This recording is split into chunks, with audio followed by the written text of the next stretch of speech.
Assalamualaikum warahmatullahi wabarakatuh. Saya Ayu Afdi hari ini akan menjelaskan tentang kurikulum Diklat sepemahaman saya.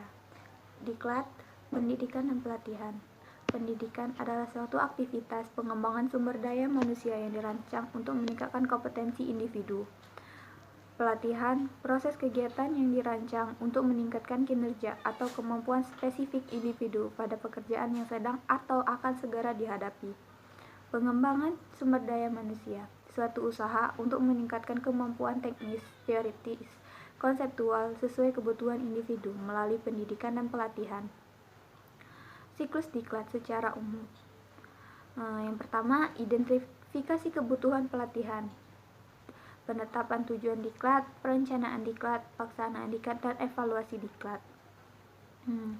Selanjutnya, kurikulum. Kurikulum adalah seperangkat rencana dan pengaturan mengenai tujuan, isi, dan bahan pelajaran serta cara yang digunakan sebagai pedoman penyelenggaraan kegiatan pembelajaran untuk mencapai tujuan tertentu. Komponen-komponen kurikulum yaitu tujuan, isi materi, media sarana prasarana, strategi, proses belajar mengajar, organisasi kurikulum, evaluasi. Hubungan antara kurikulum dan pembelajaran, yaitu kurikulum adalah segala hal yang diajarkan, sedangkan pembelajaran adalah bagaimana menyampaikan apa yang diajarkan itu. Unsur-unsur yang terdapat dalam kurikulum sebagai program yang akan dijalani, yaitu tujuan, materi perkuliahan, strategi pembelajaran, hal-hal yang diaktualisasikan di lapangan.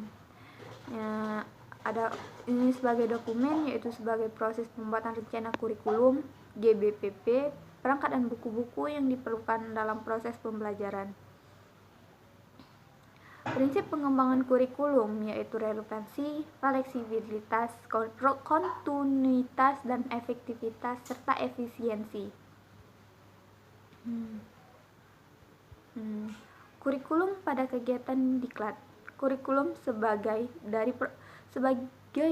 bagian dari proses pembelajaran memegang peran kunci atas keberhasilan suatu diklat. Diklat merupakan proses sistematik untuk meningkatkan kemampuan individu secara holistik yang memungkinkan potensi diri.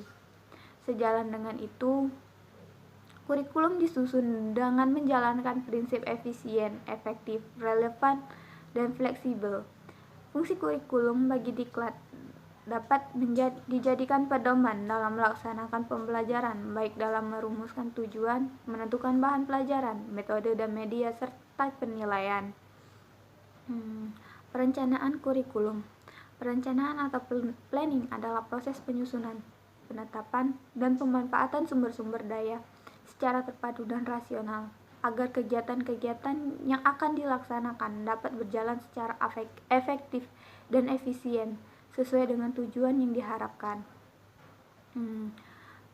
Perencanaan kurikulum. Perencanaan kurikulum berfungsi sebagai pedoman atau alat manajemen yang berisi petunjuk tentang jenis dan sumber peserta yang diperlukan, media penyampaiannya, tindakan yang perlu dilakukan, sumber biaya, tenaga, sarana yang diperlukan, sistem kontrol, dan evaluasi. Peran-peran ketenagaan untuk mencapai tujuan organisasi. Prosedur perencanaan diklat, yaitu tujuan pelatihan, strategi pelatihan, metode pelatihan, silabus, materi pelatihan, session plan pelatihan.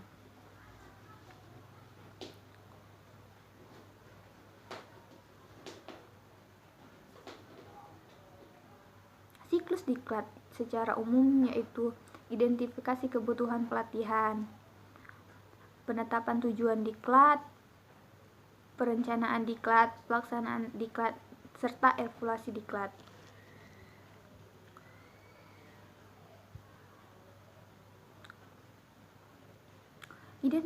Identifikasi kebutuhan pelatihan.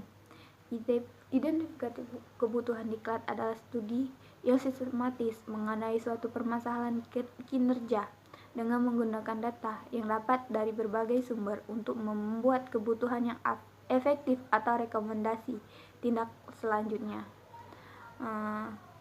Menurut Suciati, PhD, Identifikasi kebutuhan diklat adalah studi yang sistematis dan sistemik dalam suatu usaha pengambilan suatu keputusan mengenai dilakukan suatu diklat atau non-diklat di masa yang akan datang dengan memanfaatkan data dan pemikiran dari berbagai sumber sehingga keputusan yang diambil lebih produktif, menurut Dr. Siwi Kadarmo.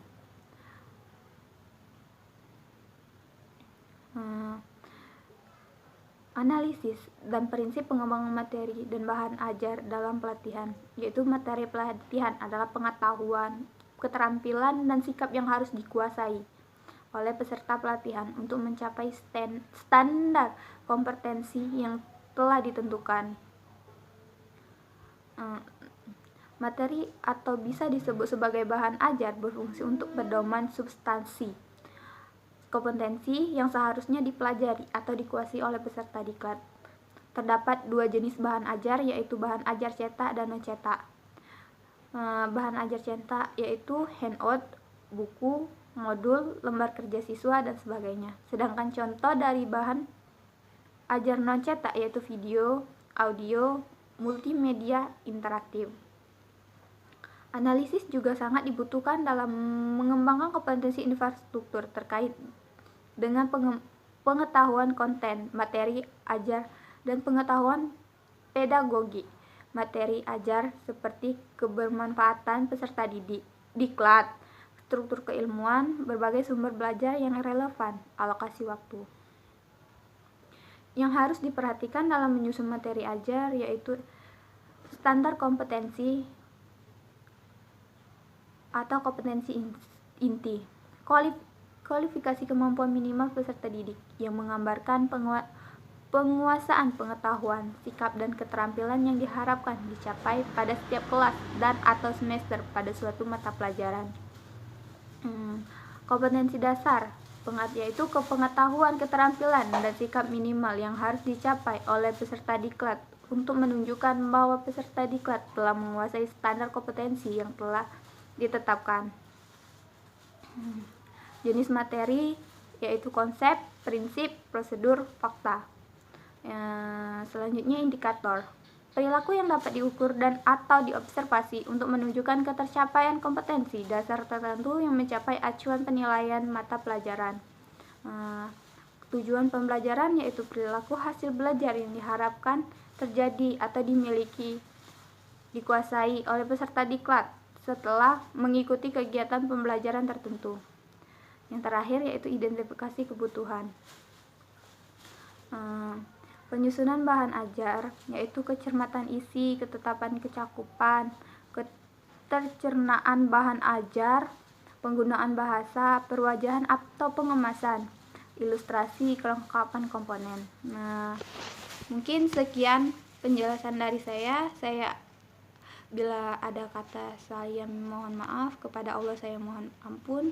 Saya akhiri. Wassalamualaikum warahmatullahi wabarakatuh.